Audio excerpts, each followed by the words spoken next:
Hi, it's Rich Ventura from Sony Professional Display Solutions, and this is the last RV on AV for 2022. I cannot believe how fast this year has gone. It feels like just yesterday we were talking about the end of 2021. Today we have an amazing group of industry experts, pundits, celebrities, so to speak. Everyone knows everyone on here, so I'm just going to call them by their names, but I'm going to let them introduce themselves. But I'm sure everybody who's attending knows these people. We're really fortunate today to have Gary, Jen, Sandy, and Tim, and I'm going to let them talk a little more about what they do. And we're going to start off with Gary to talk a bit about what he does. Well, thanks, Rich. I appreciate you inviting me again this year. It was exciting to do this last year, and Tim always outdoes me with his the Christmas decor. So I had to be prepared here, Tim. So check this out. What do you think? Is that apropos to the Rave branding there? But it's still got that Christmas look to it. What do you think, Tim? Did I do okay? Absolutely, that's awesome. You got Wizarding World of AV right there. There you go, right there. It does kind of have that Harry Potter-ish kind of thing too. But I'm Gary Kay. I'm the founder of the Rave Agency, and we publish a bunch of articles on what's going on in the industry and talk about a lot of the new technology and help brands grow and things like that. And I'm just honored to be here with everybody. So thanks for inviting me. Thanks, Gary. Jen, how are you doing today? I'm doing great. I'm here. So I'm Jen. I am a associate with SMW or Shen Milson Wilkie. You may also know me as Nerdy Girl AV on the Twitterverse, and I'm a designer. So I work in the AV discipline. I've been in the pro AV space for about 4 or 5 years now, and residential for a little bit under a year. And I'm so glad to be here. Oh, we always love hearing you having you part of these and hearing some of your ideas and thoughts. So welcome. Thank you. Sandy, how are we doing down in Greenville? Doing great. Doing better than you. I don't have any snow on the ground right now, although it has been raining, I think, solid 2 weeks. But Sandy Stanbaugh, Senior Vice President at TD SYNNEX. We are a distributor and a solutions aggregator, and you may have known us in the past as SYNNEX and or Tech Data, and we have come together over the past 16 months to be TD SYNNEX. I've been with the company for over 20 years, and in the AV industry, the majority of that. Worked with a partner here to build out our practice, and worked with lots of you guys over the years to do that. So really excited to be here with you today. Thanks for involving me. Definitely. We always love hearing all the great things that you guys are working on and stuff that you're working on with a lot of our customers and partners. Mr. Albright. Yes, sir. How are you doing? I am well, man. I am well. It's not snowing in St. Louis, so I like that. It's probably not as warm as Sandy is, but or probably even Gary. But yeah, seriously, thanks so much for having me again. Very honored to be here. This is a great group of people. What I call my day job is I am Chief Marketing Officer of CTI. We are a solutions provider in St. Louis, but we've got about 30 locations throughout the country. Also a member of PSNI, so there's the global part of that. My not day job, I also host AV Week, which is a podcast, looks at the weekly wrap up of the news for AV. Perfect. Well, thanks again, everyone, for joining us. I want to kind of start off a little bit and reflect a little bit about the past. I know, Tim, Gary, you were on last year, and we were talking about how 2021 was going to end, and we talked about what we thought 2022 was going to look like. How accurate were we? Oh man, if these dang manufacturers could solve these supply chain problems, we'd be doing really well. I think, interestingly, 2022 is definitely going to be defined as the year we came out of COVID, but nothing really changed. It was really kind of weird.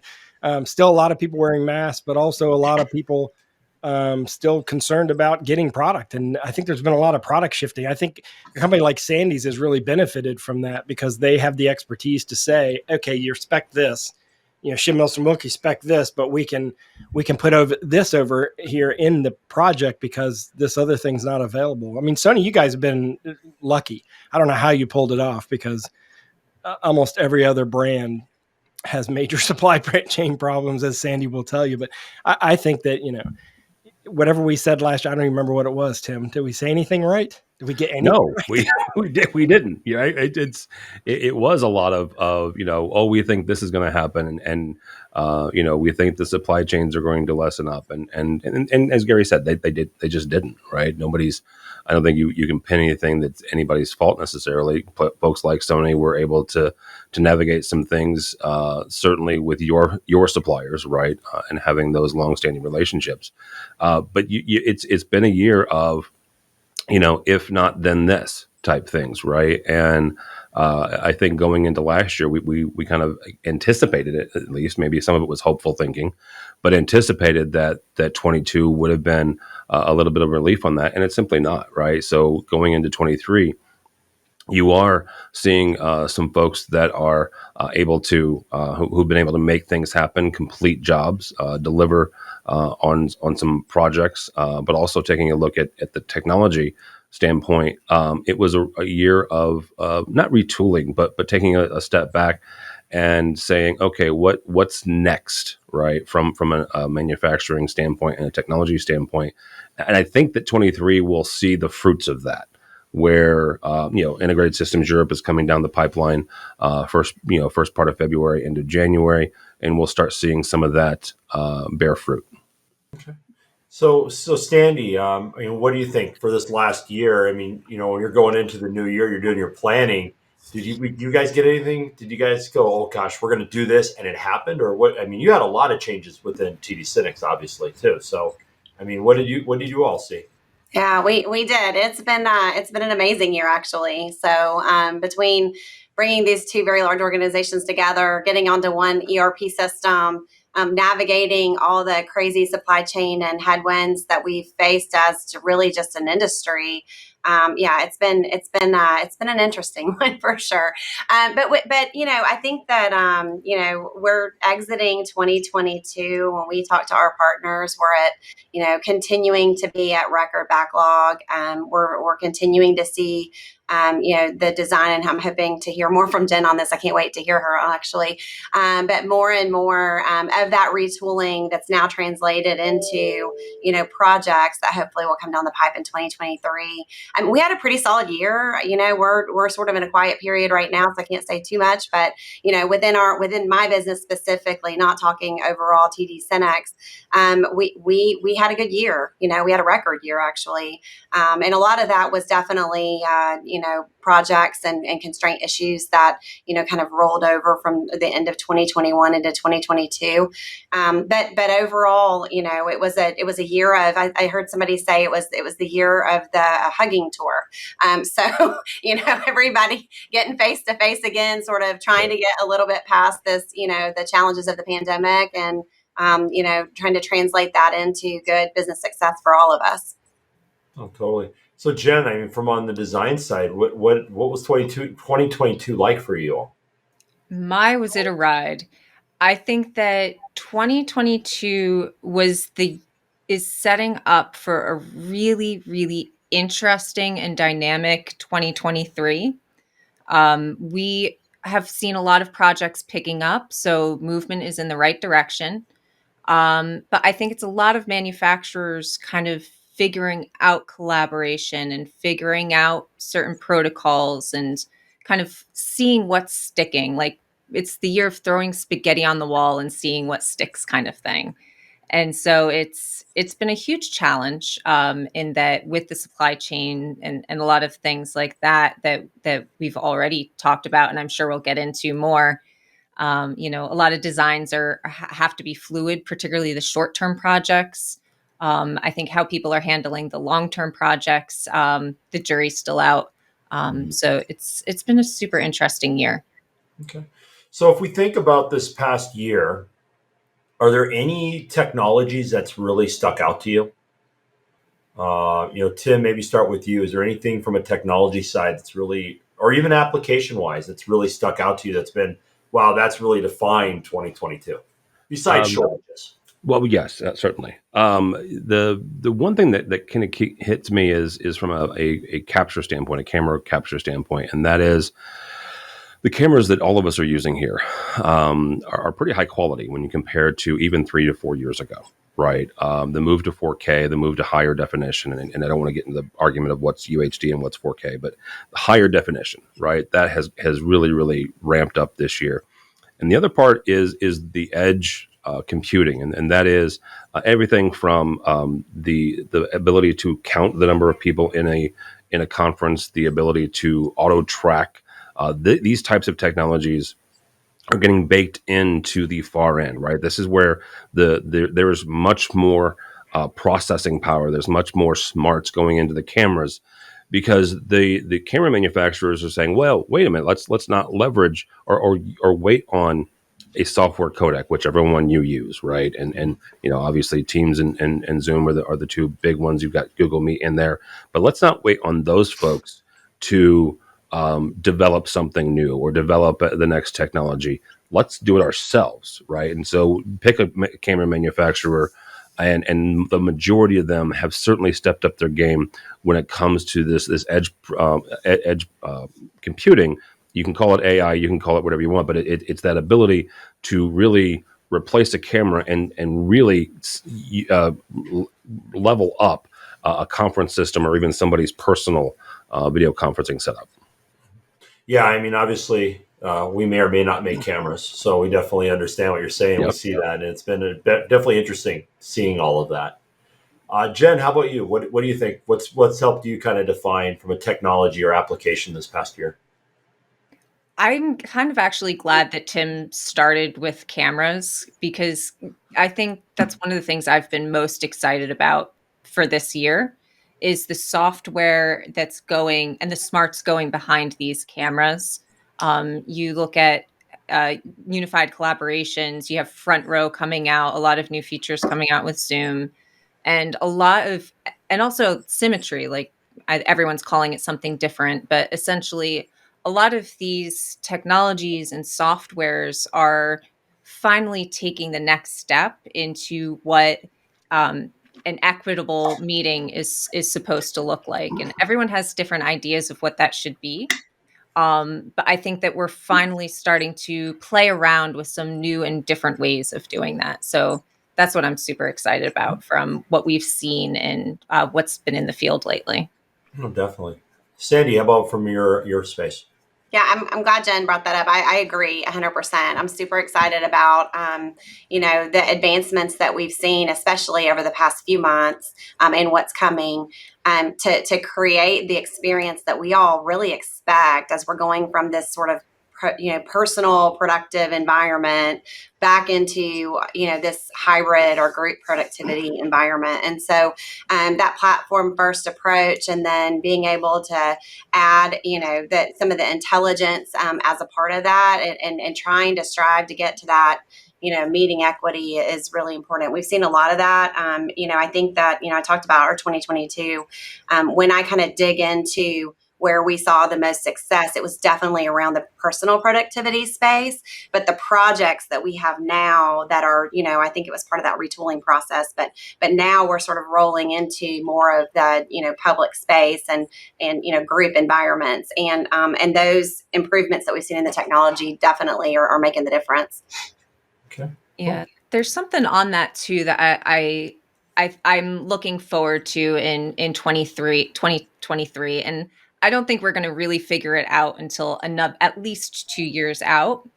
But there's something about like, for example, front row, and also I know Barco's doing some stuff with it and some other manufacturers, but what they're doing with dual displays or wider displays, I think what we're going to start seeing more of is this controlling your meeting space. Right now, you look at, say, a traditional setup with front row, and you have this set display.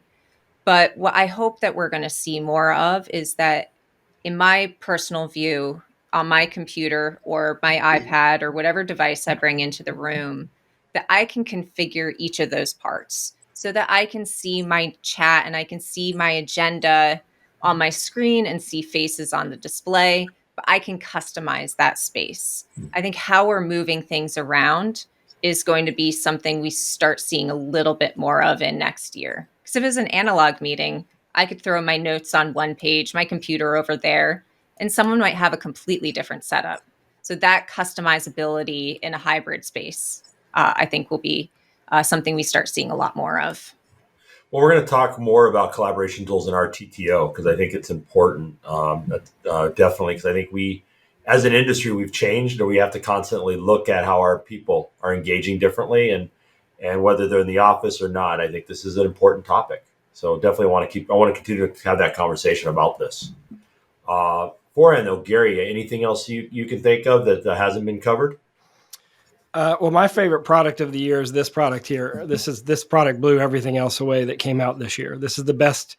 This is the best, most creative product in our industry in the UCC space in probably 5 years. I think AI and camera has a lot of potential, but you don't underestimate the value of the Logidoc because so many people are working from home now.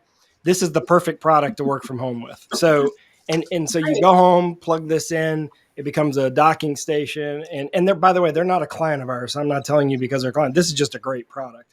I may have to get one of those to try it out. It's One of the phenomenal. few gadgets I don't have in my The office. speaker, it's a one touch. Doesn't care what meeting platform you're using. You hit the button, it just goes into your calendar, figures out what meeting you're going to. You don't have to remember. You don't have to look at your calendar. You don't have to click on any links. It's awesome. And I think what that shows is how Logitech took a people-centered approach rather than a technology-centered approach, which is what everybody else has done. All these camera companies and all these camera features are really looking at it from what can we do technologically, even though we don't need to count people. And I think people counting is interesting, but I don't think most people really want that as a feature. I think what they really want is what Sandy and Jen said, which is they want the experience to be just as good wherever you are. And I think that we have are 80% of the way there for the people remote. If they have the right tools, we're doing a really good job, 80% there. So you can use Jabra, you can use Sony, you can use whoever you want to use, and you're going to get an 80% experience. The in-room experience, not even 25% of the way there. We're going to have to, I agree with Jen, I think she's alluding to, we're going to surround the room with displays. You can't use one display in a room. By the way, collaboration boards should never be hung up. That's the dumbest idea ever. They should be put on carts, never, ever, ever hung up. Because if you're shorter than 5'3", you can't even use them. So they should be on carts. It should be an accessory display, and we should be surrounding the room with displays. Rich, I think you guys will sell a lot more displays in 2023, thanks to Jen's prediction that Teams and Zoom will allow you to break out the video content so that you can surround the room with the remote participants so that the people in the room feel like they're actually having a conversation with the remote participants rather than just staring at them. Who wants to be stared at all day? Like no one wants to actually be stared at all day. I was taught when I started teaching college by a really awesome professor who said, every class you're going to have one problem kid in there that's going to constantly ask questions and you're going to be constantly held up by that person telling everybody in the class how much they know by asking questions. And the way to solve that problem is to go stand behind them while you're answering their question, and they'll stop asking questions. It's the same kind of thing. If you have them at the front of the room and you're staring at them all the time, I got to worry about scratching my nose. It's the Jerry Seinfeld episode. Was I scratching my nose or picking my nose? So I think that Jen hit the nail on the head, or whatever I'm old, so I say that saying. There's probably a better one. That I think that we're going to have a lot more control. We're going to create more of an analog environment, but it won't happen in 2023. You'll see Teams and Zoom offer some functionality, but they got to break out the video and allow you to manipulate it. That's going to require some computing power. It's more likely companies like Sony and Logitech and companies like that would likely, and Intel, likely be able to leverage that power. I just hope that nobody who's working on my budget or approving my budget heard anything you just said. I think it also opens the door back up a little bit for projection, though. I mean, honestly, I think that, if if you're sitting in that conference room, if you're sitting in that boardroom, I have that experience all the time when I'm in meetings. And now our content has shrunk down to here, and people like me that are getting old and cannot see it far away, I'm taking pictures with my phone and having to zoom in because we've made space for chat on one side and people on the other, and within the same space on the wall. So I think that I think we're ready. I think the market's right for it. So Jen, I'm excited about that as well. I'm looking forward to some of those adjustments, and let's sell a lot of more stuff along with it, right? Yeah, definitely. So I mean, if we talk about, I think everyone has hit it on, which I've always been concerned about, is I think we've done a great job of building out strategies for our employees who are working at home, but now they're coming back to the office. And some companies have made investments. You see Microsoft Teams rooms, you see Zoom rooms, and I still don't think it's enough, right? And so, what are those tools? I mean, Gary, you pulled up the Logi box. I saw Sandy's got one now. I have to go find one for myself. What are those other tools that you're seeing that are going to help this when we bring back people back to the office? Because we got to bring people back to the office in some way or some fashion. What are those tools that you're seeing? I think the key is Jen, honestly. I think you got to stop putting 1 or 2 cameras in a room and put lots of cameras in the room. Stop trying to re-engineer the camera technology where one camera is splitting the image into 5 different things. I mean, just just put more cameras in the room and then allow people to see whatever they want to see. And then we all at home are being told to turn on our camera. So now take that content and put it wherever we want to put it, including personally. Like if I have an iPad, I think one of the greatest companies, simplest products I've seen out there is this company called Display Note with a product called Broadcast, which is I don't know what I pay, $9 a month for that to use it in my classroom, but it allows me to, whatever I put on my screen, my students can pick it up wherever they are. So if they're in their dorm room, whatever, if they're sitting in the back of the class, I teach one class with 250 students in the back. It's awesome. We have 2 giant Epson projectors or something, Panasonic, Sony. I don't know whose projectors they are, honestly. They've been there a long time, Rich, but you probably should hope they're not Sony's because they're so dim that you have to turn the lights down. I'm pretty sure they're old Epson projectors. And so I realized that I told them, hey, can we replace these projectors? They're like, it's not in the budget. So then I talked to the Display Note people, and they had this little product. They built this little application. They claimed for me, but I'm sure it wasn't. My students put up they scan a QR code, put up a number, and then whatever content I'm playing, including video, is played on their personal device, phone, tablet, laptop. That simplicity is kind of what we need, to the personal device. I mean, you think about, I want to be able to use whatever I want to use. I'm not a tablet user, but I'm shocked at how many of my students come in and write on their tablets with the Apple Pencil or whatever they're called. I wish I could do that. I wish I could be that cool and do that. But I'm still, looking down at my fingers as I type because I goofed off in typing class because I didn't want to be a secretary, which was what I told the teacher at the time. So, it's amazing. But I think that we have to pull all those together. And I think, companies like Sony's are in really good position because you deal with everybody.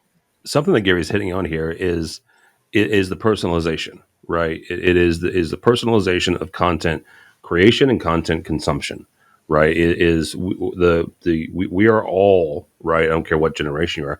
We've all gotten to the point where we want our own personal devices, or at least the devices that we're most comfortable with. And then those are the devices that we want to interact with, right? So Gary and I are same rough generation, and I'm with him on the typing. I can't. I've tried, right? I've got, I don't know how many umpteen note writing apps on my iPad, and it just never worked, right? I've got a physical legal pad and an ink pen, right? I still do that. But that's exactly, I've got a Moleskine too. Yeah. So that's what we use. But when it comes to, these video collaborations with our colleagues, right? With our coworkers, or with somebody that we're interacting with, outside of the organization, we need to be able to feel comfortable interacting with that. And if that is a laptop, awesome, groovy.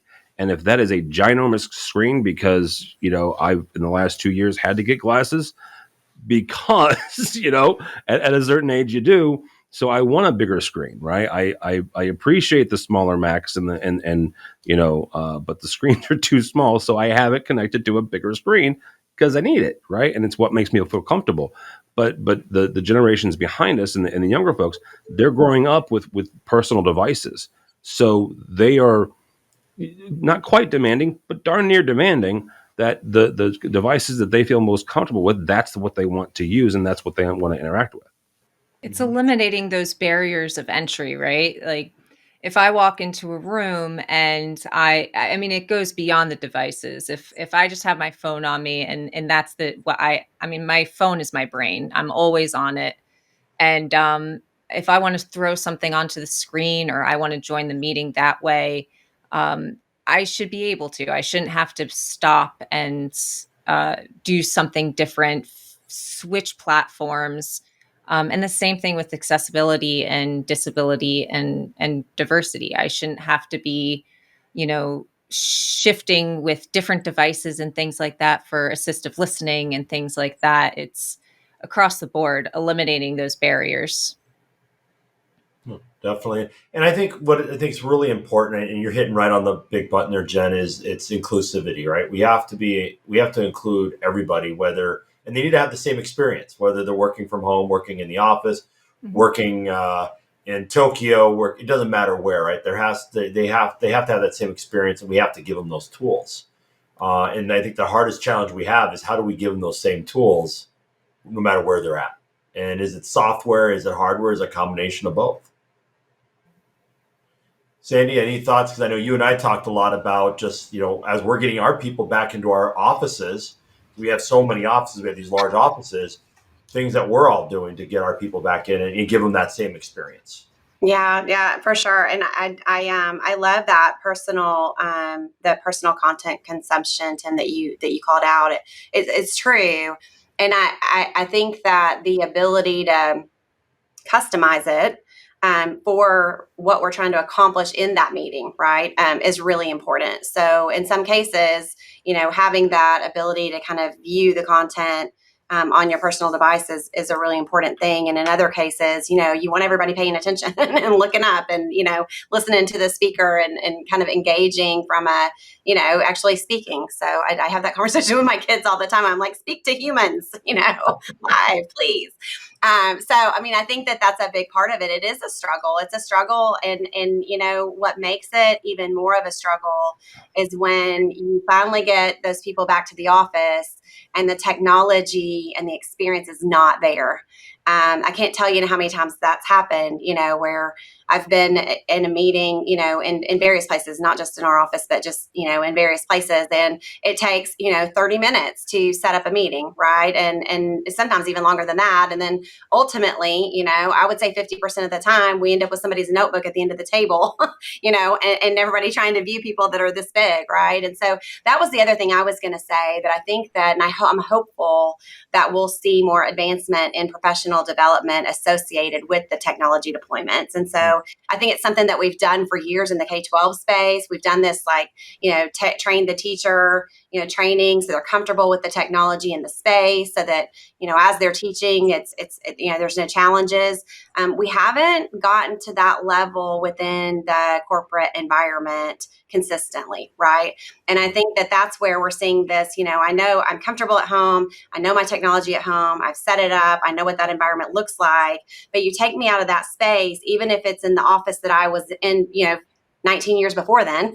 And, now I'm uncomfortable and it makes me not want to be here and it makes me not comfortable with my environment. And I think that goes back to some of the challenges that we've had, really over this past year as well with retention and, talent and just sort of instabilities that have been caused from that as well. Yeah, I think that's always the interesting challenge we have is, think about it. We've got all these people who are salespeople. They're used to being engaging and constantly talking. They worked from home all this time. They weren't on the field. And then we had, as Sandy called, the great big road hug. We're all going out to all these events. We're all seeing each other. I noticed how uncomfortable salespeople were, which blows my mind because the number one role of a salesperson is to talk to people, engage, have conversations. And then you go into the office space where people have been working together for many, many years. You see it.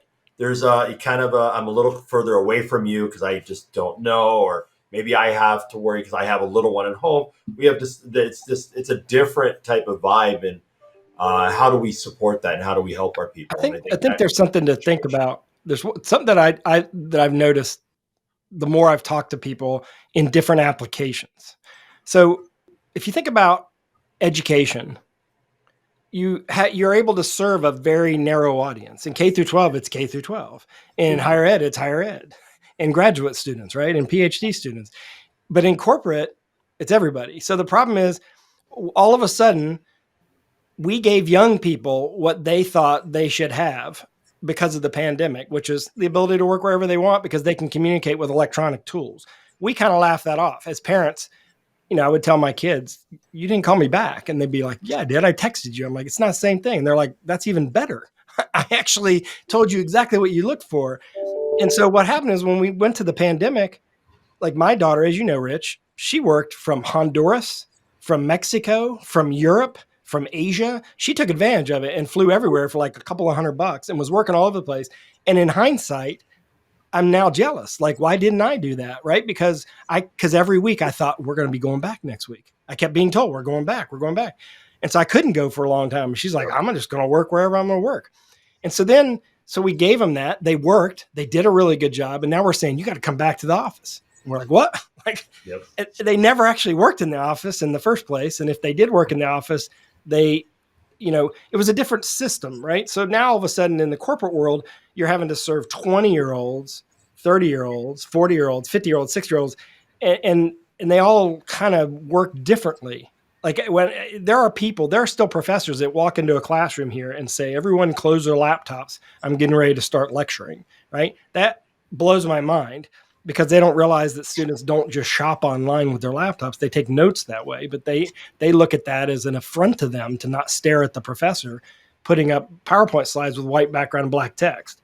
And so it's a different sort of like, we have to figure out I don't think we can. And Jen, I would love you to tell me I'm wrong here. I don't think we can solve this problem in the corporate world where we're able to serve everybody. And I don't believe in meeting. I really just don't. I think it's a term. I love it from a marketing term.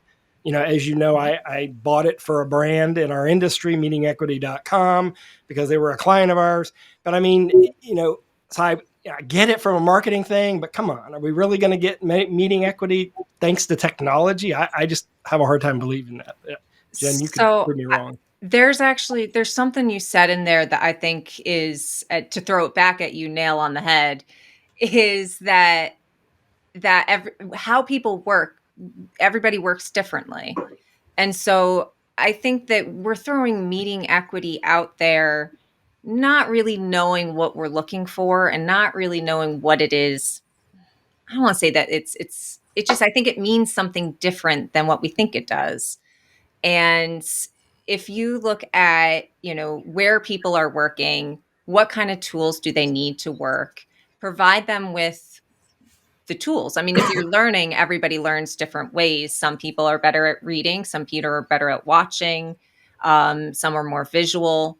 And so we need to be taking those lessons into the workplace. I think that the age conversation and the generational gaps and how those generations work is distracting from how people are working. Now, are there trends that are common among age groups and generations? No doubt. But for the exact reasons you're talking about, Gary, is that we can't be focused on that age. We have to be focused on the tools for how people are working. And the other thing is, I think that we aren't going to figure out what the right answer is in the next year, 2 years, probably at least 3 years. We're still trying to figure out, both among consultants, among manufacturers, of what is the right way to do it. And so that's kind of why I think that 2023 is going to be such an interesting year of throwing spaghetti at the wall, of seeing how people are working, how are people responding to some of these tools. So I think we can solve it, but it's going to be tough. and it's going to take time. Yeah, it It's such a seems great like it's specific. I mean, corporate's such a broad term, and I think that it really comes down to, you know, that environment and what they're trying to accomplish in that environment, and why coming together is the right way to work in that environment, right? And I think that unfortunately, I think it changes from region to region, from business type to business type. And I'll just I have two offices, well, more than that, but two where I have a team, like my team. I have a team in Greenville, South Carolina, and I have a team in Clearwater, Florida. And the way that they want to work, even though they're doing the same job in those regions, is different. Right. And so that's where I think the complexity comes in. And yes, I do think we can solve some of that through technology. Yes, I do think we can, as long by creating the right experience, educating people on how to use the technology. So it is a one button, it is a walk into the environment and it responds. But it doesn't mean that it's going to look exactly the same in those environments, right? It's gonna be different, because at the end of the day, it's human centric. That's what the pandemic did. It pushed us to more of a human centric approach, in my mind, than how we approached it historically, right? And historically too, I mean, some people will push back on this meeting should be in person. And why is that? Well, there are some good reasons why we meet in person. There's plenty of research that's behind it, but there's the answer of, well, it's the way we've done it, is not an acceptable answer either. Oh, don't. Yeah, don't. No. Not good enough anymore. We have to be embracing the technology.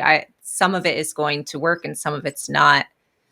There's something else that I thought of as well. And with the technology and meeting equity, kind of a little bit of a backside, is with having a seat at the table, and the psychology and the sociology of where you sit at a table in a traditional corporate environment is very, very privileged. In a way, you have your head at the table, who's sitting at the sides of the table, and how we're manufacturing and looking at our grid system versus if we're doing something in the front with a panoramic view. I think that's another side of meeting equity that we haven't touched on, and that hasn't quite gotten into the conversation yet either. Yeah, and Jen, I think it's not even just the corporate side; it's culturally. Sure. If we look at it in a Japanese society, the head honchos sit in the middle, directly across from the head person for whatever the customer is. As you go this way, lower ranking, right? I won't say lower importance, but lower ranking. So culturally, we have to worry about that too. Because if you have a call with someone in Japan and you're in the U.S., you've got to make sure front row is what you're using. How do you match that up the right way so that nobody's offended from either side? But maybe tied in what you guys were talking about, I think if we look at, to me, I think two of the most important topics that came up this last year, and we're constantly hearing about it, especially right now, is sustainability and DEI. Everything that we talk about as manufacturers, we talk about those two topics, and we talked a little bit about DEI, I mean, to a low level, but I think we look at how important this has become. It's not even just this last year. I'd even go back a year further back than that.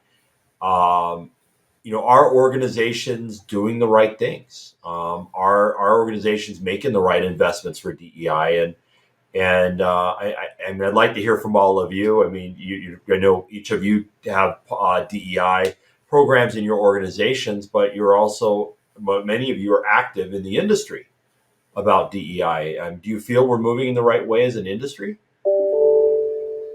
Slowly.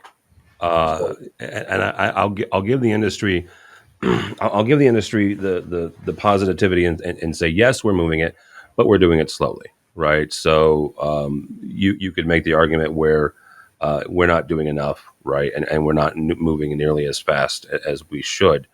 And to compare and contrast, AV with other technology industries or even other industries in general, I would give, AV generically, a better grade than some trades. But saying that, yes, we can do more, right? And I think where that starts is Avix has done a very good job. They've got some really, really great councils and those are important. However, those don't move the needle at the corporate level, at the company level. It is on the companies individually to take a look at their organizations and say, this is important to us, this is important to our culture, this is important to the industry. All of those factors are important for a company. So we need to do X, Y, and Z to increase diversity in our workplace, diversity in our corporate structure. And so until those individual companies kind of, help along and get on, recognize the importance of DEI, we'll still continue to do it just slowly. Yeah, Tim, I think that's such a good point. And I was thinking, at TD Cinex, we have you sort of into a lot of different markets, right? And one of the things that we have seen is some of what we call sort of the whale size vendors within the IT space specifically, especially those that are global, really take a position on that and say, if you do not have a plan for sustainability in the market, if you do not have a DEI plan, then you know what, we don't want to do business with you the way that we've done business with you in the past. And I think that that's important. I think that when you are if you're in a position of influence, you've got to use that influence in a positive way, right? And I think I agree with you 100% that that's what it's going to take. And I think that, unfortunately, until we see more take that strong position, it's going to be a lot of talk, a lot of coming together of groups, but not necessarily a lot of action. We are definitely seeing improvements. I think that certainly the awareness and, the acceptance of, the discussion is a long way from where it was, a few years ago, and certainly a long way, from where it was when I started in this industry. But I agree. I think we've got a lot of work to do, but I do think that those that are in a position of influence in this industry have got to take a stand and have got to position and make it clear that this is an important part. It's not just good enough to make good products anymore. It's not just good enough to deliver good products. You've got to also do the right things to make the world better and to make our industry better. We're in an interesting, gosh, I got to stop saying that. We're in a really great opportunity with AV to be setting the stage. The way that we talk about the dreaded conversation about convergence of IT and AV, we are so involved in HR and space planning now than ever before. And the way that organizational cultures are structured and space planning has been done is based on very, very old cultural schemas of factories, open workspaces, being able to see who's there and who's working, your cubicles and your corner offices as symbols of status. And so a lot of that stuff is changing, and some of it's being forced upon us. And some of it is also being forced upon us from architects and designers saying, hey, we need to see a diverse team on this.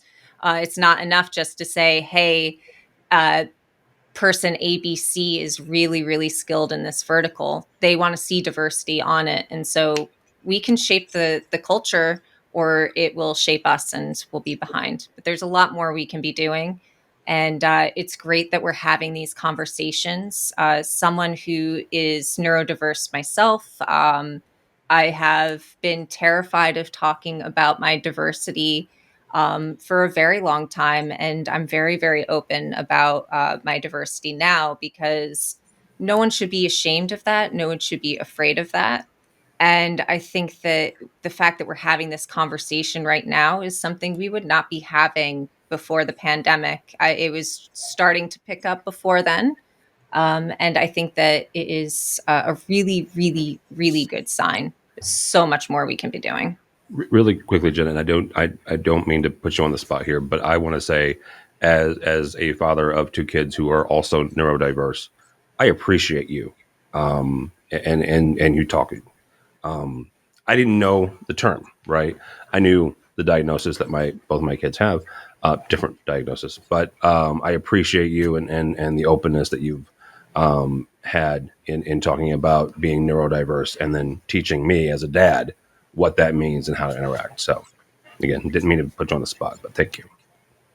Thank you. It's very humbling. Well, I think everything you guys have said, it's so important, and I'm very appreciative of the stance that Sony's taken, with both sustainability and diversity and DEI. I think we've taken an extremely strong stance with our product portfolio, but I think more importantly with how we support DEI, from whether it's support through different charities that we support, organizations that we support, but even in our organization as a whole, we've taken a very strong stance. And I saw that day one that I started with Sony. It was part of the reason I joined Sony, because I saw that. So I appreciate, Jen, your voice, Sandy, your voice, all the different voices we bring into this organization, into these chats, both externally and internally. It's extremely important because we do need to have these conversations. And for many, it's difficult. It's a very difficult conversation to have. And I don't downplay that. Some may say, well, it's easy for you to say, Rich, you're a middle-aged Caucasian male. But no, it's difficult to have the conversations because I have to look at the diversity of my people and how do I support their different viewpoints, their different directions, their different needs and wants. It's extremely important for us all. And being the dad of a young daughter, I've got to make sure that I'm doing all the right things for her too. So I do appreciate the comments and the voice about this. We're starting to cut back on time a little bit here, and I wanted to, talk about a couple other last things. One is I just want to talk about what you think about next year and what we see. But I think before that, and this goes back to Sandy's earlier comment of the group hug, the traveling hug we've all gone through this year. We've had events back this year. We've had a lot of in-person events. I will say, for one, I've traveled more in the last 3 months than I have in the 2.5 years I've been at Sony. And, there's been a lot going on. Do you think this is just a blip because we all just wanted to get together? Or do you think we're going to really come back to this quote unquote normalcy of events and travel like we had before the pandemic? What do you guys think? I mean, Sandy, you've been on the road nonstop just like me lately, but you've had a lot of different reasons for it. I hope it slows down just a little bit, to be honest. I'm tired. I think that, we had some dynamics happening this year that I think encouraged a lot more travel in recent months. We had the first half of the year, don't forget, it actually hit me, Reg, because the first event back traveling was your event in New York in October of 2021. That was my first event.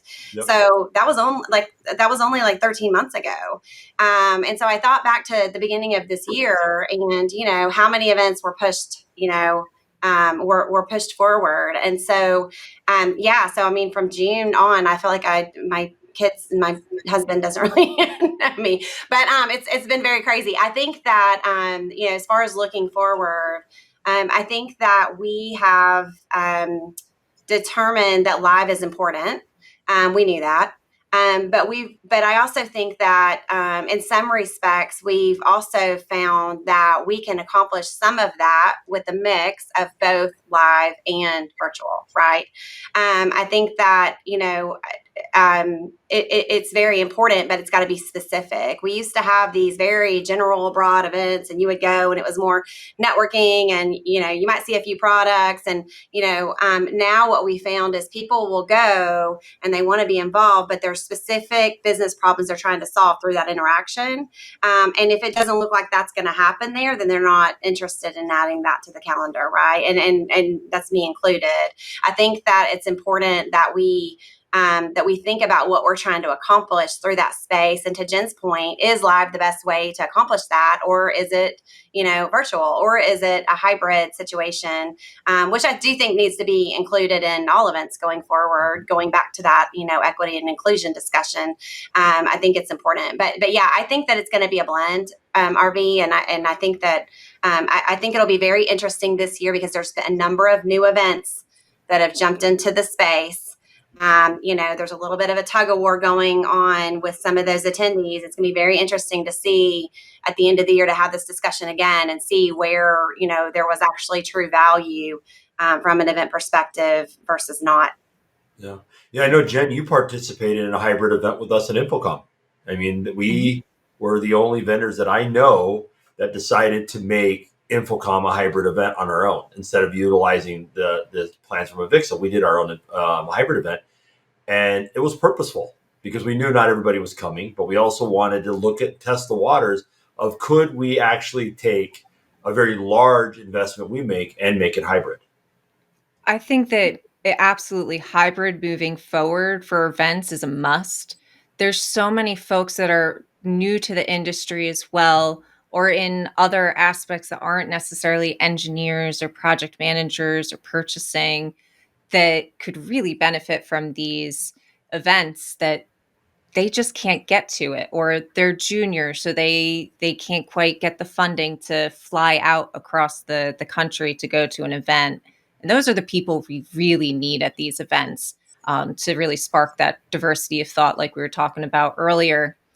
And I there's no reason not to. Mm-hmm. Yeah. Gary, I know you've been doing a lot of hybrid online events for us all in the industry with launch and everything. I mean, what's your thoughts? Yeah, so our last launch event we had end of October, was the largest we ever had. And so it's the opposite of what everybody would have thought. We had the largest amount of attendance, but most importantly, the largest amount of engagement. People stayed on almost twice as long as they were during the pandemic. And I think, number one, I think we've gotten better at it. But number two, I think people have been, actually, this actually does work. I think people realize that you don't have to always be there in person. But the thing you miss in hybrid is that personal interaction, the personal sort of touch, the hugs, as Sandy alluded to, that you're not going to get out of hybrid no matter what. So I think what ends up happening, if I was betting, that you're going to have the key people, whoever's determined is key. Unfortunately, that's probably going to be mostly old people and decision makers are going to go to trade shows, and they're going to be there, and they'll take some of their less key people, again using their term, every once in a while to share the wealth. I don't think we're going to have, I don't think in my lifetime at least, we'll see the shows go back to where they were. I think we're just going to change. I think you proved it, Rich, that you can introduce products electronically or digitally without the need of a trade show and still sell a lot of them. A lot of brands prove that doing their own thing. So I think the shows are more about the relationships, the marketing value, the sales planning, and even the fun. That creates an interesting problem because, Jen, this is what we're seeing. We have some data on this. What we're seeing is that it's becoming very hard for someone who's new in the industry or young in the industry to get to travel because since travel is less, it's going to the more quote unquote key people. And so I think these hybrid events and these virtual events are going to become critical to help them get educated. Like the only way I got educated was attending classes at Infocom over and over and over again and other shows. And then to, go to booths and have somebody explain how a product works for me. I remember TI doing that translucent projector, explaining how the light, I was like, man, this is awesome. Like, how else could you get that? I think that is critical. And we have a record number of companies exhibiting at Infocom and other shows next year who are already talking to us about doing hybrid versions of their booth. So I agree with you that hybrid is here to stay. It's interesting you mentioned the financial side too, because if you are offering the hybrid, you can also pick and choose where you want to actually spend that time in person. Yep. And which ones, I just need to get the product knowledge and maybe I just want a quick update of what's going on, or you can allocate who's going to what. Yeah. Tim, are you going to anything else? Well, I was going to say two things really quick, but one was, I think what Jen and Gary were just talking about, that's also going to lead to more localized and regionalized shows, right? I think that's going to be critical because then, to use some of their phrasing, the key people don't have to be there. You can bring in the less seasoned or the greener techs or this, that, and the other to get that education. I think that you're going to see a rise in a lot of those regionalized shows. Okay, cool. So closing out, my big question to all of you is get your crystal balls out and obviously say, what do you think 2023 is going to bring to us? I mean, we've got a lot of unknowns right now. We've got an economy that we don't know. Supply chain, some manufacturers are still saying like 2026 till they'll be fixed on inventory and stuff like that. But what do you think we're going to see in 2023? Sandy, I'll start with you, being from the distribution side. I'm going to start with Gary with his crystal ball. Yeah, well, I figure he's got a whole show dedicated to his crystal ball. That's true. We just focus on the smaller ones here. I will tell you, I'm bullish on 2023. So if I look at what's happening in the market and what's happening with our customer base across the board, project pipeline, and history's told us, even when there's a pullback or retraction, IT technology as a whole does well, and I think that is going to lend itself to especially AV technology doing well this year, because we're driving efficiencies. We're helping, folks be able to accomplish more within that space, which is necessary, right? And I also think back to things that Jen and Tim and Gary have talked about. It hasn't been quite right yet, right? Like we haven't quite gotten it right in 2022, and so I think that we're going to start seeing a start to get it together and more deployments of the technology to solve those business challenges that we're all facing. I think we're going to see that start happening more in 2023. Supply chain, real quick. I mean, I will tell you, like, we're definitely seeing significant improvement. As a matter of fact, in some cases, we've got manufacturers that are on the other side of that are maybe a little bit long right now. And so, yes, there's key components that, that are holding up some of these, full solutions projects, but there's also, quite a bit of demand shaping happening there, and, others that are coming forward to help accomplish, the same or similar experiences. So I think that, we're in a much better place than we've been. And from, what we're seeing, it's improving every day. Okay. Tim, how about you? So I agree with Sandy on the bullish part for a lot of projects and the economy. However, you got a couple of M&A is where it keeps coming to my head for next year, and not that we haven't seen that in the past number of years, but I think this coming 23 and into 24, you've got folks that if your company is really well run financially, you're going to be fine, right? You can withstand this storm. If your company isn't, then we're going to see a number of mergers and acquisitions, both from an integrator standpoint, but also from a manufacturing standpoint, where some of those chinks in the armor, right, are going to be exacerbated, and it's going to make for some interesting marriages coming down the pipeline in the next 12 to 18 months. Yeah, we actually just had one happen today. So, I mean, we're seeing them. So we had another one that's happened in the integrator space today. So we're going to see more of it. Yeah. Mm-hmm. Jen. I'll bring my little crystal ball, little fidget. Love it.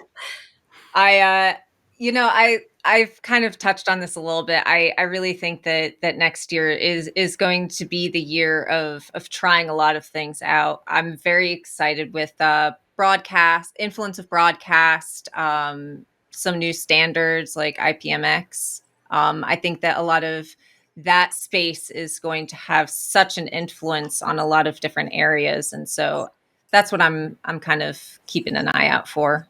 Okay, cool. All right. Gary, I know you have a whole show dedicated to crystal balls, so you only get one crystal ball projection on this thing. I better pick a good one, huh? Yeah. I was excited to hear Jen mention IPMX. I think it has a lot of potential. My prediction for 2023 is you're going to see a lot of companies who spent 2022 designing all-in-one products because they're sick and tired of not being able to ship their product because they're waiting for someone else's. So you're going to see a whole bunch of all-in-one products come from brands who used to build just one product, like an amplifier, and now they're also building video processing and amplification and a camera and a microphone all in one. You're going to see a lot of all-in-one kind of products in 2023. Back to the way it was early days in our industry, where there used to be a lot of all-in-ones. And I think it will mirror a lot of what's happened in the consumer market, right? You kind of look at like Sonos as an example of that and how they've built an all-in-one ecosystem. I think you kind of translate that across our industry. 2023 will be filled with a lot of products like that, so that manufacturers can be in control of their own destiny. So my biggest wish, obviously, for next year is we all grow as an industry, whether it's through with our support for DEI, our sustainability, how we engage as an industry together. I think those are the things that I want to see us do next year, and survive the unknown that we have in front of us, and be able to talk again a year from now and talk about hopefully that we actually got things right. Unlike last year, we got everything wrong. Hopefully, we get everything right. I do want to thank all of our panelists. It's always great spending time with each and every one of you. I wish you all a great holiday. From the Sony Professional Display Solutions, we wish everybody a great holiday, happy, healthy season. This is it's crazy to think that the end of the year is near. I think the next time a lot of us get together is in Las Vegas at CES or in Barcelona at ISE. But we look forward to connecting again in the new year and look for more RVonAVs and other Tech Tuesday events from Sony. Happy holidays. Have a fantastic rest of your day. Thank you.